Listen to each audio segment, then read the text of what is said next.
This is very stilted and uncomfortable. My good friend Greg here is a communications professor at USD, and he teaches speech classes. And I know that he would sympathize with the anxiety that I feel in speaking in public. And so, I hope that if you guys would indulge me, I've written down my feelings here, and I've kind of done it in sort of a question and answer format. It's just a way.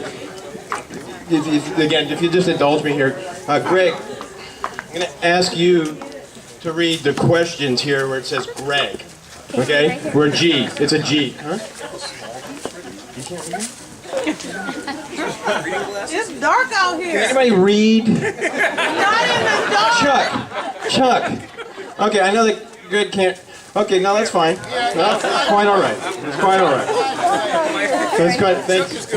Okay, can you read the G part there? Okay, so anyway, I'm going to read what it is that I've written. Why don't we step over here, maybe a little more light.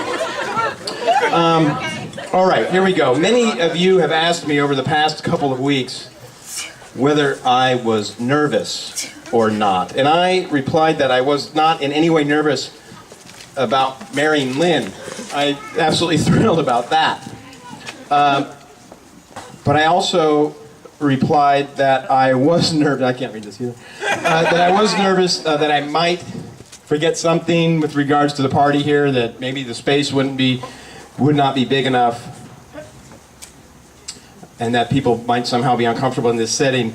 I may also have mentioned to anyone who asked that I'm very fearful of speaking in public, and that I was concerned about times I might be asked to speak, during all the activities here. So if you please indulge me, as I said before, I've written down a lot of my feelings in this question and answer format, and I just think it's going to make it a lot easier for me to express my feelings. So Chuck, I'm going to ask you here, if you don't mind, just read the parts here that I've marked, G for Greg,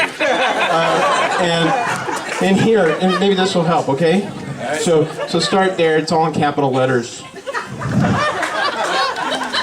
That's right. Take the pressure off. Something else. Speaking just for yourself, why did you wait until so late in life to get married?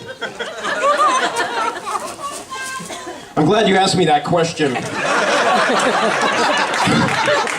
My parents set quite an example for me. They were married 49 years until my dad passed away last month, and I knew that in order to follow in their footsteps, I would have to be sure that I could make a lasting relationship before I jumped in. Chuck? Right there. And so you're sure that you finally found your lifelong friend, lover, and companion? I was getting to that. I knew Lynn was perfect for me on our first camping trip together up in the Sierras. Our affection for each other has remained strong ever since, and not a day goes by that we don't both break each other up laughing at each other's antics. Next question. As I understand it, you and Lynn have had some nice travels together, and that you're hoping to take advantage of her teacher's schedule in the future. That's not even a question. But I think I know what you're trying to ask. Yes, we've had some interesting trips so far, but I'm looking forward to much more exploration in the future. That way, we both grow together and become closer together.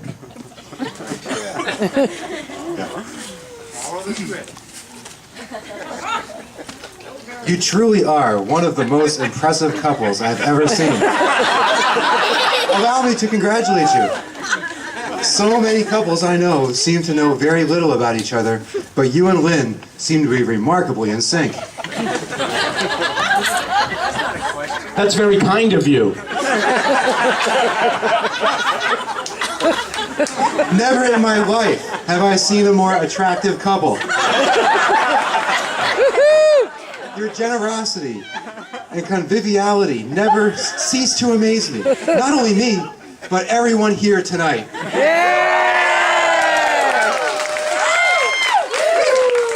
Thank you.